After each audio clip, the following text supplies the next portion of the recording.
This is Robert from Contraption, and this is another episode of Top Players in Quarantine. So today I have a huge guest for you. From where I stand, he's a grand space artist who transcodes new ensembles of feelings and sensation from natural phenomena like music, motion, and light. So he's known for his great installations, timbral, transductor, and reclusion. Maybe you've heard of this, and you can guess who it is. And also known in the community of touch designer community for his great, extensive, long research tutorials on GLSL, LED pixel mapping, and whatever. He covers almost every topic in touch designer. And you know why? Because he works at Touch Designer. So without further ado, this is Markus Heckmann. Hi, Markus. And hello. Hey, Robert. How's it going? Very well right now. We're at the beginning of this situation. How are things at your place? I think we've been asked to stay home for the last 2 weeks, so we're a bit into it. I'm outside because my partner, she's having a meeting as well, and since we're living in one room, and this made you go outside. Yeah, and thank you. We thank you, but if it's not safe, please go inside. No, it's absolutely safe. Okay. So nice having you here. I'm going to structure this meeting in, I don't know, 3 or 4 parts, maybe. I want the community, especially the community, to approach to you in some personal way. I mean, to discover more than your work, your workshops, your countless tutorials, the man behind the work, right? If that's possible. Yeah? Sure, okay. Yeah. Okay. You left Germany, right? In 2006? 2006, yeah, for good, kind of. Were you doing this kind of work before? I did. I studied in Germany something that was called media systems. Oh, okay. So a mixture out of engineering, computer science, perhaps, and a little bit of media theory in there as well. And that required, I have to say, I wasn't very successful at university. But I enjoyed my time at university quite a bit, basically taking in a lot of the stuff that they would offer. And one of the requirements was an internship. Like, we had to do an internship, and that's when, in 2002, I basically went to do my internship at Derivative out of an interest for generative visuals. Because at the time, a lot of the visuals was video content, and I never really liked the pure fixation on video, like only video clips. In a sense, I felt it was too much content. Like, it gave you had too much of a message in a way. Yeah. And I was looking for more generative things, and then Derivative popped up with exactly this approach of generating images. Yeah, but Derivative, how big this company was at that time? I mean, how did you choose it? Well, I found in a friend's magazine, 3D World, there was this maybe like 5-sentence paragraph article about Derivative. So it was like literally this big. That's how I found it. And at the time there was, Greg, Jared, Ben, Al, Rob. That's pretty much it. Malcolm was also when I did my internship. Malcolm had just finished his co-op, I believe. So he was just about to start full time. Okay. It was very small. Yeah, nice and small. And what was the difference? I mean, coming from from Germany, from Europe, to moving to Canada, right? In Toronto. Did you move right into Toronto? Okay. Yeah. What was the cultural difference for the approach in media arts at that point for you? This big change. I would say that there's much more media arts outside of Toronto. This is one thing. Like you find a very active scene, perhaps in Montreal, or a more outgoing scene. Yeah. Toronto doesn't really have that much of actually this much of a video scene. So it's funny that we're here while most of are somewhere else. Yet until recently, it was such a connected world, it didn't really matter. Right. But this was still a huge leap coming from Europe to America. Yeah, right. Yeah, it kind of. What you find in Toronto is such a. This is basically a love declaration to this city. It's such a multicultural hub that you don't feel alienated coming here. Okay. Because it's so colorful. It's in this sense, it's very easy to come here because you just feel at home pretty quickly. It's a big step in the career of the early designer artists to think ahead like that. Okay, where does your inspiration come from? This huge project. I can screen share some for our users. So let me just share my screen. So this is your personal website, right? Can you see this? Yep. Okay. So there are a lot of works here, a lot of great spatial works. Can you describe the feeling of this of your work for a start? Yeah, it's really a lot of experimentation with light and more and more space. It would be hard for me to give you like a topic that I'm working around. Recently, I've been more working with just trying to use signal visualizers to output images, like what you see in the top left. Okay, this timbrel. The timbrel. Yeah. Yes. This is, for example, the input. Or the output is a waveform monitor. So what you use for when you do video editing, color grading, I guess, and things like this. It looks like spectral analysis. Yeah, exactly. So the whole task there was to take the waveform monitor as the last module and control the input. Like work with the input only and create something with the waveform monitor. So as if the waveform monitor is your final output, basically. Very nice, very interesting. Took that basically as a challenge to work on a machine or work with a machine. This is like, and that continued a bit with.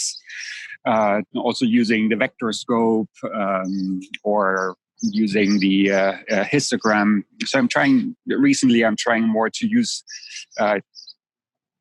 give myself borders essentially or hurdles and try to work with them. Yes, and this kind of works, testing the analog waveform. This reminds me of the early VJs' work when they were using magnets on tube television and stuff like this.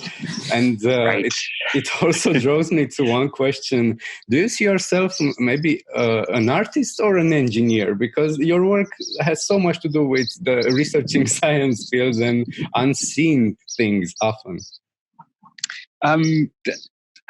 I don't know if I wish I would qualify as an engineer, but I never finished university, so I missed that boat. And as an artist, perhaps I don't have enough actually of a artistic, what do you call this? Like trying to find the right English word for this process. Process is the word. Okay. It's a lot of experimentation, literally, and exploring. There's a lot of exploration in it. So I can latch onto things and then research them and try to build something out of it. But I spend perhaps most of the time looking at what I'm doing and trying to make it so that I feel kind of happy with it. Nice. That makes sense. Okay. Yeah, that makes sense, and it's kind of fair. And I'm gonna formulate maybe my question to not be so broad. So what inspires you to do this kind of projects? I mean, you walk into a space and you try to discover the feeling or what can be added to it, or surplus or mountain there, or how do you approach this these big space installations? That's perhaps true. Yeah, you walk into a space and you think what could. I mean, maybe that's a little bit egotistical. I walk in and think, oh, what would impress me in here? It is a little bit. I mean, also I don't do that much work, right? Or public art installations. I have a few people who sometimes ask me to do something, and then they give me, like also here in Toronto, Rui Pimenta and Slane Hinton, they run something called Art Spin, and basically a bicycle tour through the city that takes you to different art spaces. And they then started running an art festival here, and then opened up spaces that were previously not accessible. And those are often amazing industrial spaces. And Rui would come to me and say, well, could you put something into this amazing industrial space? And that's, well, twist my arm. You go in there and it just has, that with a little bit of minimalism, you can put something impressive in there. And so you take the space as your inspiration, and you take what you have learned previously, visually and aesthetically, and try to make something that perhaps resonates with people. Yes, I remember being in 2018 at the Berlin Summit, Touch Designer Summit, where sculpture was running at that time, right? The Christopher Powders. Scalar, not sculpture. Sorry, Scalar. What did you think of that experience? I mean, for me, it was the first time entering in that craft or huge space. Yeah. Yeah, in Berlin. I've never was in Berlin, and yeah. That is one of those. I mean, it's the Scalar. That was the one with the lasers, right? Yes. Yeah, the lasers and the LEDs, the circles, and yeah. It is. It's a very impressive work. I mean, we've been seeing Christopher develop this stuff since many years now, and he just pushes it further and further in technologically. Yes. What's being made possible. And Kraftwerk perhaps is such a nice space for such a monumental setup as this. The one thing that really struck me with Scalar was when the lasers hit the spheres from different directions, that sometimes it looks like the laser beam is actually connecting between the spheres, which I knew was not possible. Yes. But the initial thing was, it goes around, it looks sometimes like it's going around corners, which is... I really liked it. Yes, and I feel like you do kind of this kind of installation. So can you share with us how do you approach such a project? I mean, from not only from the touch design or technical perspective. I mean, who do you talk to? How do you manage to get people around and start this some project like this? I mean, for for something of the size of Scalar, you literally would have to. I'm such like my stuff is so small in comparison. I can basically just show up in a space and set up. If I do things, I need to be able to do them on the small scale. Do it in my spare time because I'm full-time with derivative. So everything else is kind of on the side. So yeah, so I can only talk to you about small installations, basically, not large ones. Yeah, I feel like they are scalable. I mean, Berlin maybe has many spaces like this. I mean, there's a difference between Toronto and Berlin, like industrial huge spaces. Yeah. But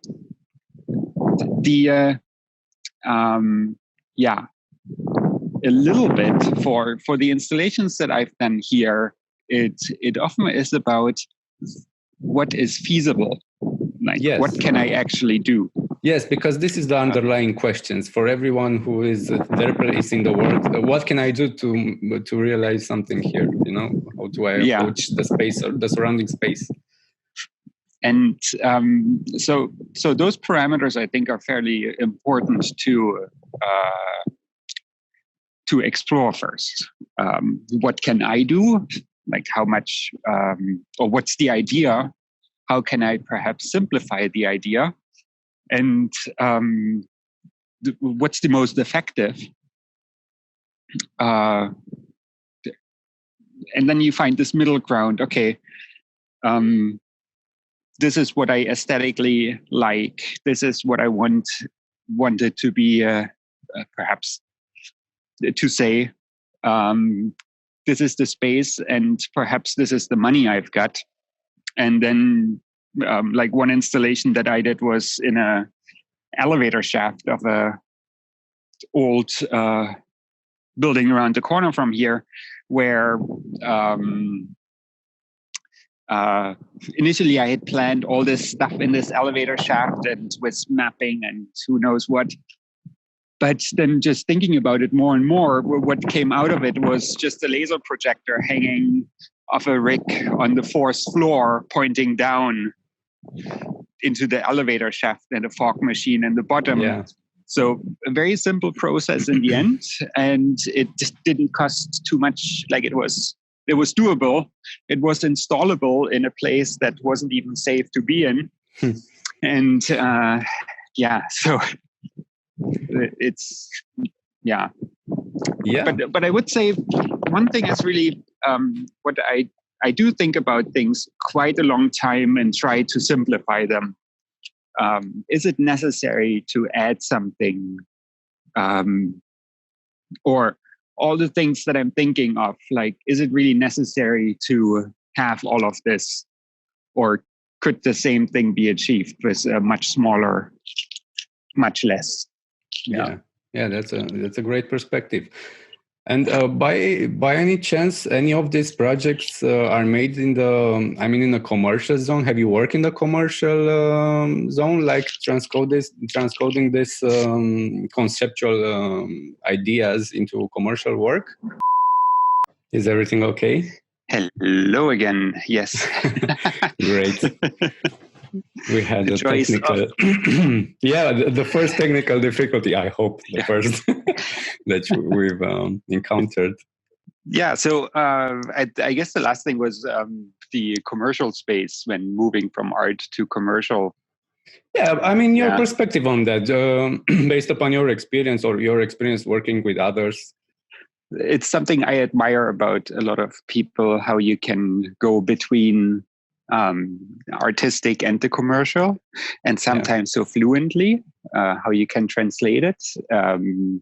It's as you say, right? It's practice. Like you have to work on Yeah, it's and also learning. It's research because you stay there and look at people, look at how they react, and it's behavioral science often. Yes, the only project we've made that slightly resembles, from my personal opinion, your work is. Can I share this with you? Oh yeah, please. Yes, let me just try. Since how long have you been? Have you guys been operating with Nomad? Let me show you. Okay. This was initially a video video projection mapping company, right? Can you see the screen? Yep, there it is. Okay. Yeah. So we've did a lot of mappings, video mappings, and projects like that. Commercial and the stage design and the event design, corporate design. I mean, all kinds of events. And this one I made last year with Touch Designer. So this was a huge 25 meters instrument. And, oh, nice. Yeah. And it's used a lip motion. Yeah. I think. Yeah. I don't know. I'm only showing this because we've approached this discussion with the spaces, with in industrial spaces. Unfortunately, we don't have such many spaces here in Bucharest, Romania, or aren't accessible to us. Yeah, they are sometimes hard to get to. That's true. Yeah, and here people would play with a handless instrument, right? Yeah. Yeah. Oh, nice. And so, was this an audio-visual or visual mostly? Audio-visual. They heard the sounds. It was they were harmonic sounds composed together. Yeah. Nice. Yeah. It joins the part of me who is also like an aspiring musician, and also And this was artistical at first, an artistic in a gallery project, right? Then people came and wanted this at their events, So it's transposed itself from an artistic project to a commercial one. Commercial, nice, yeah. I mean, that's amazing how that works. Yeah. Yeah. So now back to you. I want to give the people as much as I can with this little show. So the next thing that I want to show them is your webpage, your tutorials webpage on YouTube, right? Your channel, not right. Webpage. Yeah. This is a great channel with huge, extensive tutorials, many of them over 3 hours, on covering every topic that you can cover in Touch Designer, I guess. I mean, what can you tell us about this page? Yeah, the start for it probably came when we go out to do workshops. Let's say it's either if I'm privately traveling and I'm doing a show at a festival or something like this, then I usually offer that I would do a workshop if there's interest, then we could do a workshop or something like this. And then these workshops are being recorded, or I usually screen record those. Yes. And this is what these really long videos are. They are usually recordings from these workshops given at other places, at festivals or schools, or it's kind of wherever I go, I try to do a workshop. Oh, okay. And those are the results. And then now I'm trying to get more into actually making shorter workshops that are like an hour or something like this, little tutorials on topics, because it's much more condensed. It's better to follow through, as the other ones you get a lot of pauses where we're trying to help people and things like this. So I'm working on getting more of these short ones going. Okay, so you have already developed a network of people, like wherever you go, you try to make a workshop. Like it's literally when I go home, then I usually visit Berlin, And then there's Stefan Kraus, and then we talk, and Stefan Kraus says, "Oh, let's make a workshop at the Node Institute." This is a new institute. Can you talk about this a little bit? Because I don't know if people...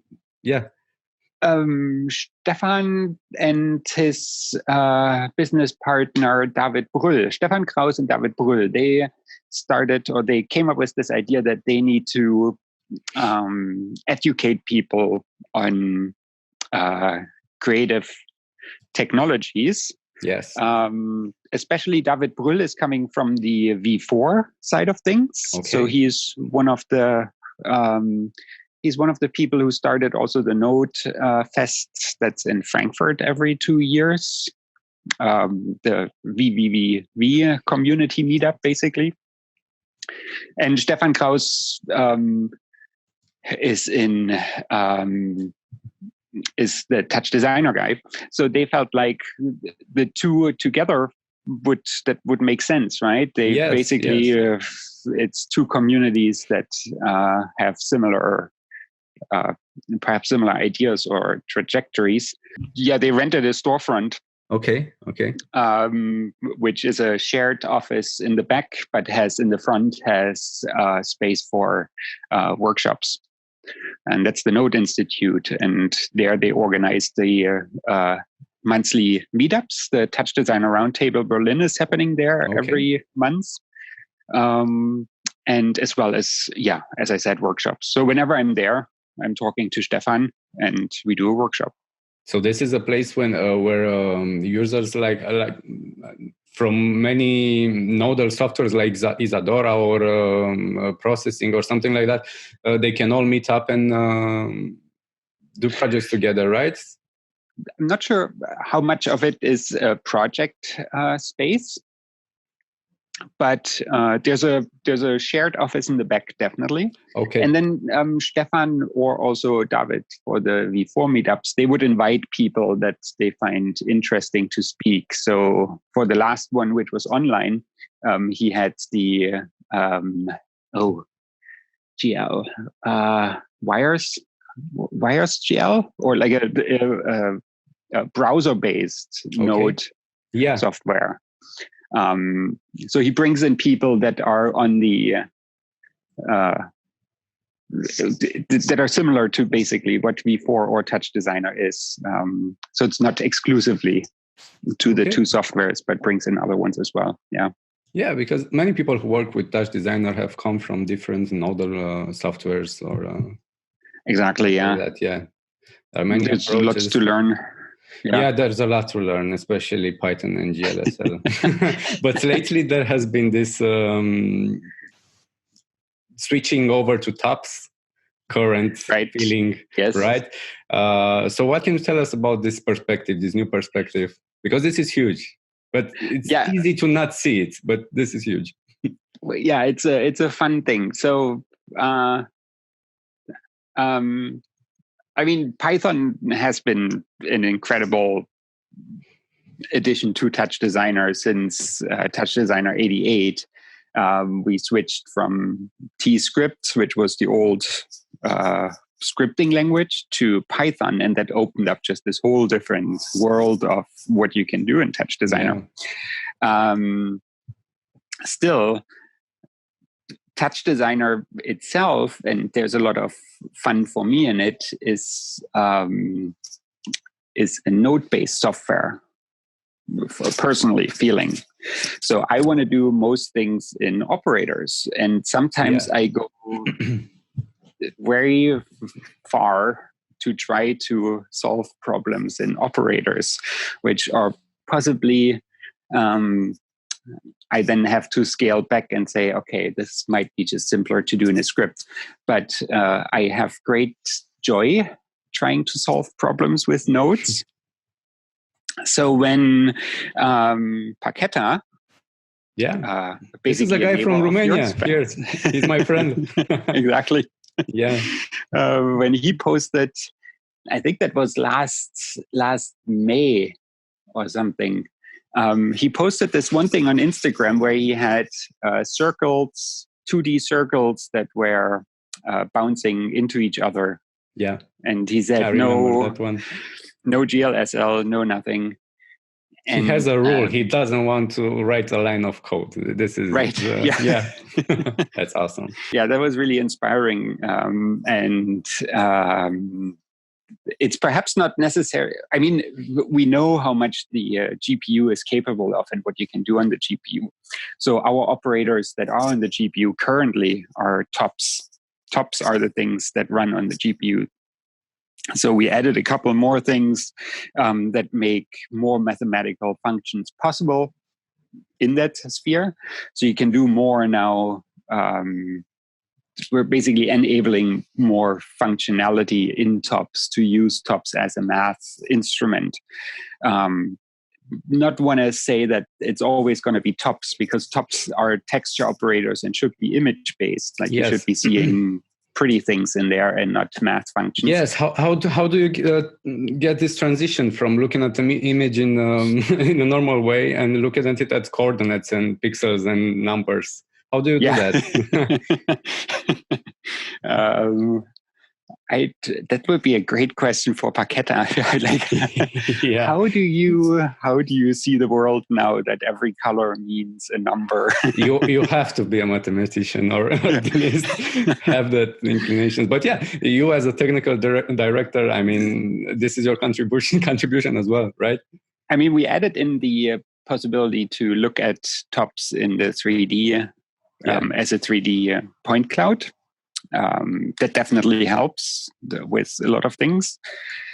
But I regularly go back and look at TOPS in CHOPS.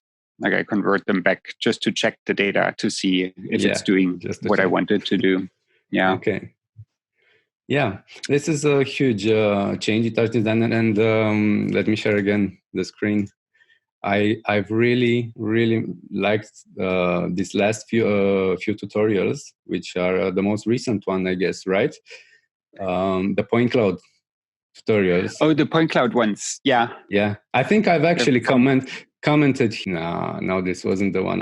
Which one is the one with the universe? The second. Yeah, it's the second one, because this blew my mind. So this is, look, probably the most beautiful tutorial. You've shown us the universe, Markus. You've shown us the universe into a touch designer tutorial. And this was amazing, using point clouds on visualizing our galaxy, right? Yeah. Apparently that's I mean, I don't know much about it, actually. It's just that this came from a Facebook question initially. There was on the Facebook help group, somebody was asking how they would go about visualizing the universe.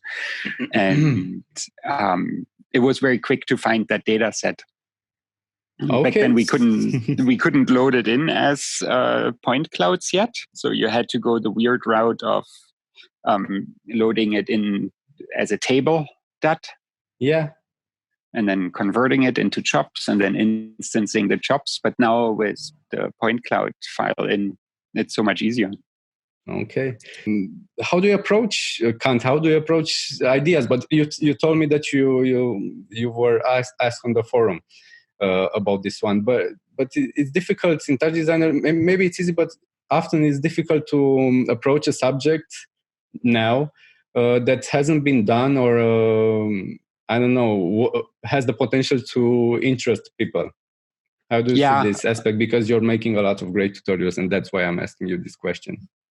I would go from what, if you find something that you feel like, I would like to explain this. Yeah. Then it's probably worthwhile making a tutorial, because not every tutorial, even if it covers a specific topic, means that it's made to be understood by everyone. Everyone understands things differently. So I find adding more tutorials, even if they're on the same topics, is only helpful because people learn differently. And there's always 10 ways to do it in Touch Designer anyway. Yeah, so. Yeah, everybody has his style. Yeah, that's good. Yeah. So this can be good advice for many people that do online content now. And perhaps they can be also short. Like the last two that I did, the two Twitter ones, just last week I posted two on how to connect Twitter to Touch Designer. Yeah, okay. And this is literally just, I didn't even prepare much for that. This one. That's, they're okay. just more like rambling, me rambling along while building the, getting Twitter into Touch or sending tweets out of Touch Designer. So sometimes these things just come up and then you just hit record and end up with an hour tutorial. Yeah, there are streams like this, and yeah, some are easier to follow or some hard to follow. I don't know if there's a rule. Yeah, short tutorials can have an impact, can teach you methods, but long tutorials can teach you how to approach subjects. Yes. And they're all good. Do you have any other pages? I would have asked you to share your screen, but I think it's hard from the mobile phone. But do you have any other inspirational pages or tutorial pages or something like that you want to share with the users? There's the one that just came up is the alltd what's the ending? Jan from Germany as well. He made this website where he's collecting all the Touch Designer tutorials. Oh yeah, I've seen that. So alltd or something like that. Alltd. Yeah, alltd. Let me see if I can. It's TV. All Touch Designer, right? This. Yeah. This one. This is a library of Touch Designer tutorials. Okay. Great. Yeah. Great. I forgot about this, but this is huge. Yeah. It has. Yeah, because he parses it, like he collects it. I don't know if he actually. It's also categorized. It's got everything on there. It's pretty with tags nice. And menus and oh my god! I mean, if this was available 4 years ago when I started, there was only maybe Matthew and some Chinese person who was doing tutorials.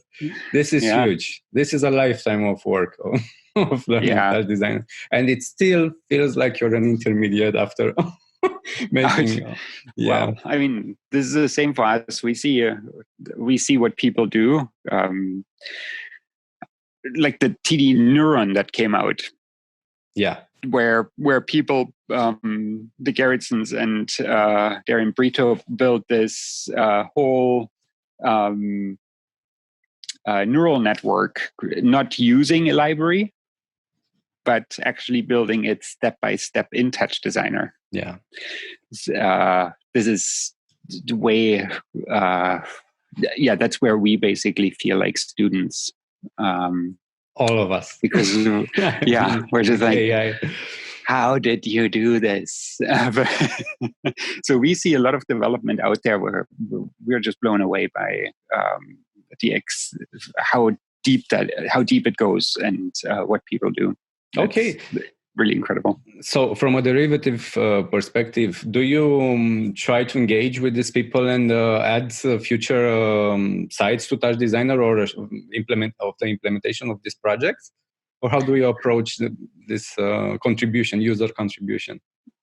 It's definitely that we look at what our users are doing and what could be done. How can we help them to make it easier for them? So this is a big. Anything that we see out there is a big inspiration for what we're developing. At the same time, you basically balance this. You do yourself an assessment of what you see everything going towards. Okay. And but yet we are looking at you guys a lot for inspiration because you are the people who are out there actually building the installations. So you have much more sense, a practical understanding of what your clients want, of what people want. That usually changes very often, and waves of doing things change very often. And with the introduction of any small notes, everything changes. Yes. No, definitely. So it's the balance between the two that I think it drives our development. This is what we experience, but a lot of the stuff that we see, that comes from you guys. this was a huge release in 2020, this new point cloud approach, and many other nodes. I can get my mind right now to count them all. But can you foresee a future perspective that we maybe the general feeling of users can point to, or something like that? I mean, maybe it's a question of what are you working at right now? What inspires you in your work together at Derivative? I'm trying to steal something from you right now. But you, I cannot. It's hard right now to give away too much since we just had the big release. So what we're working on is all in the has been worked on since a while, but basically preparing now for the next bigger release. So there's nothing really that I can properly share because it's too early on. Yeah, no. we have shown previously, like at meetups, we have been showing the inclusion of the VST. Having VST plugins in like Touch instruments, Designer. Musical instruments. Yeah. Great. So this is something that's coming definitely. And also way more advances to the Flex engine, to the NVIDIA Flex engine to really with fluids, use right? Use it up to its full potential. Is it easier right now to get fluids into Touch Designer? Have you tried out the Flex engine? That's the Flex operators. I've tried it once in the experimental version because for now, for this new release, I'm staying in the stable version because I have a lot of to chew up on this one as well. Yeah. And also playing with smoke and the physics, dynamic system. So there are a lot. There is another new Touch Designer to learn from scratch right now. Every time you do a release, man, I have to relearn everything. And I think this is the general feeling. We do like to point people to the widgets. The widgets, sorry, not widgets. To the snippets. Yeah. Sorry, I meant the snippets. And also just even to see how we know there's a lot of stuff missing in there, but for new operators, we definitely try to add in what we can. I do. I'm open this because I don't know who will watch this session, but I want to show them because I haven't discovered the operator snippets until very late. It took me about 1.5 years, maybe 2, to discover this little menu. Right. That was like, oh my God, really? And this is another a smaller Touch Designer opening into the main Touch Designer with every node example being exemplified, right? And with different categories. So for the level, for example, how do you adjust the brightness? How do you invert an image? How you set up the opacity? Little codes. Okay. And there's also a random button, which is useful at the bottom, I think. Oh, this one, just to shuffle between them, right? If you want to learn something random, then it's a good thing to look at. And you also can get to the op snippets via the, if you right-click onto an operator. Oh, okay. So I make a new operator. Like ads, for example. I don't know. And right-clicking?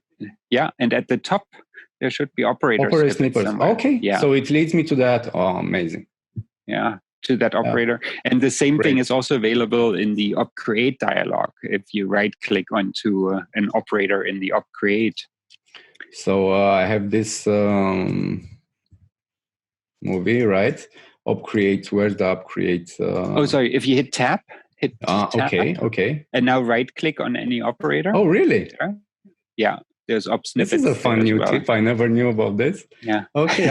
And Python help and help. Yeah. There is also there are Python examples, Python help operator snippets. There's the wiki, which is huge, and the forum. And the website also was a big new improvement, right? Yeah. The new refresh. So the new derivative. I find it beautiful but a little bit harder than before to navigate or find stuff from the first try. I mean, it takes a time to adjust to it.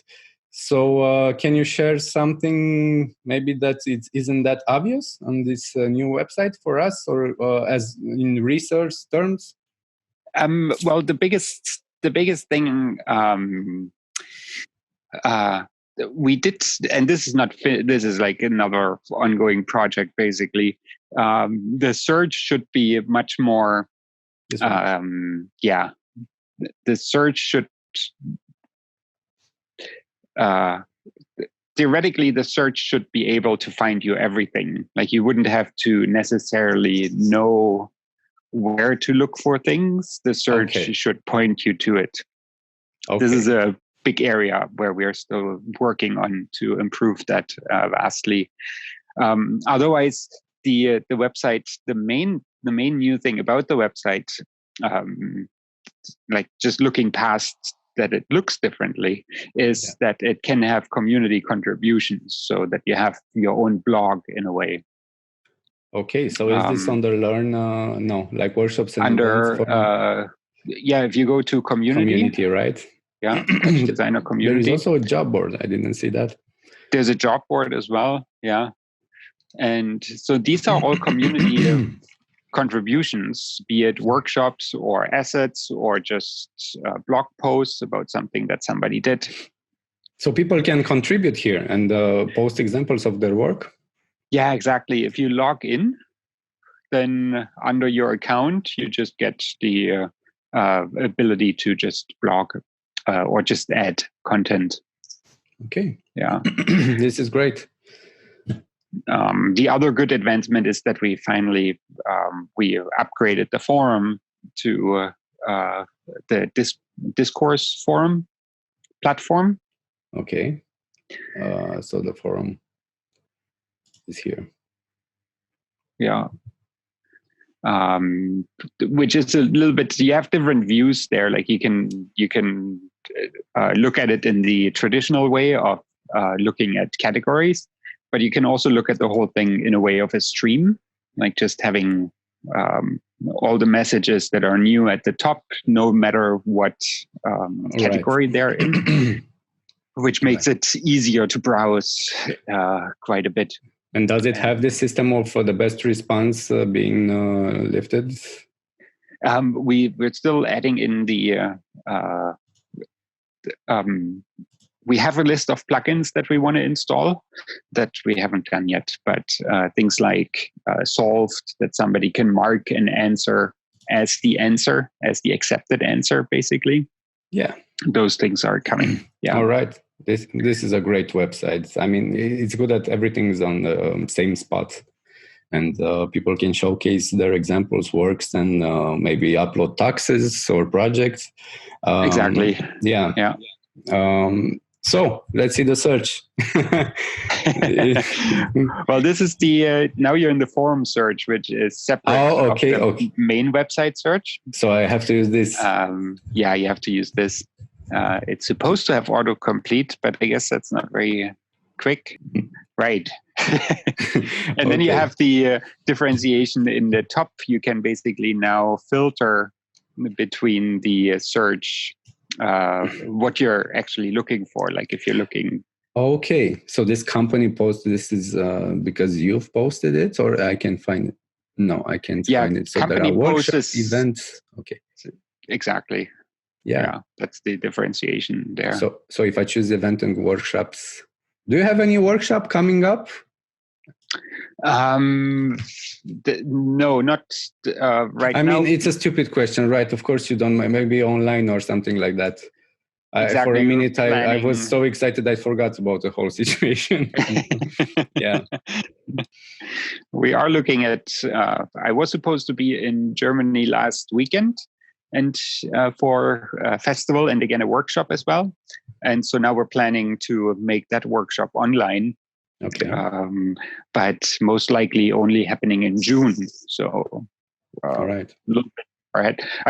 There's more coming in the next couple of weeks. Like, you'll have more announcements for what perhaps what kind of online activity we're planning. Okay, so this is great. This is a lot of interesting stuff here. You should check it out. And also Markus's websites and his tutorials on YouTube and his online workshops. I think you recently did screencasts with on MX10, right? With Stefan Kraus. Yeah, the Node Institute. Yeah, that was the Node Institute. Okay, and maybe why this tool? Yeah, good question. For the new people, right? For those who right now are discovering and face a world of possibilities. I got to it because of trying to do generative visuals, purely generative visuals, no textures, not even using any textures to. Everything had to be generative. Right. And then after learning more through this approach and getting comfortable with the node system, I started doing all my work. If I needed to learn something for university, then I looked at it on technical issues mainly. Then I used Touch Designer to visualize these things for me. Right. So that I could understand them better. The thing that's still about Touch Designer for me is one of those things. It's so visual that every problem that you're trying to solve can be in some way visualized and explains itself to you. If you're a visual person, then it explains itself better to you through these operators. Every step has a visualization and you can see what's happening. And for me, it's a great way of solving problems, basically. If I can take a problem and split it up into smaller sub-problems, then Touch Designer gives me exactly the tools to actually solve that. That's literally one of the fascinations. And I love when people have these little puzzles online, like a question, how would I do this? And you're like, how would you do this? Like, think about it. That's exactly the thing with Paketa, with his bouncing into each other's circles. That it was a great challenge, not knowing how he did it, but him saying that there's no GLSL. It's like, he actually really takes on the challenge. Going for this. And that's how also parts of the work of the Point Cloud workshop then came to be, that you had the like how to build a particle system. How can you add a life cycle into particles just with tops? None of these nodes were made to do this, but you can solve the problem. This actually resembles a bit of our approach to doing installation. I mean, we use technology as toys that we play in a different way that they were made for. This was our passion from the start. Yep. I mean, my personal approach. Okay, you've answered most of my questions. I wanted this talk to be an inspiration for all the people that will watch it. Any website recommendations other than this particular Touch Designer ones, or books, or something that you can point to us, new or advanced users, to try on? The books I read have nothing to do with what I do. Right. I know that feeling. I mean, Oh wait, I had to move to the bedroom. So what's in my bedroom thing? It's Museumatics. That's a beautiful word. It's a nice book. Gareth Loy wrote it. It's basically math for musicians and music for mathematicians. Like, it can be approached from either angle. Yeah, I mean, I know that many musicians already know that music is just math. Yeah. And yeah, it's a beautiful language. Cool. That's a great book, right? And it's not about touch design. It's about conceptualizing things and seeing the world in a different perspective, right? Yeah, it's pure. With graphs. Like and graphs formulas. and formulas. Yeah. Extraordinary. I recently bought The Nature of Code and Matthew's suggestion, The Pragmatic Programmer. So I have a lot of reading. Yeah.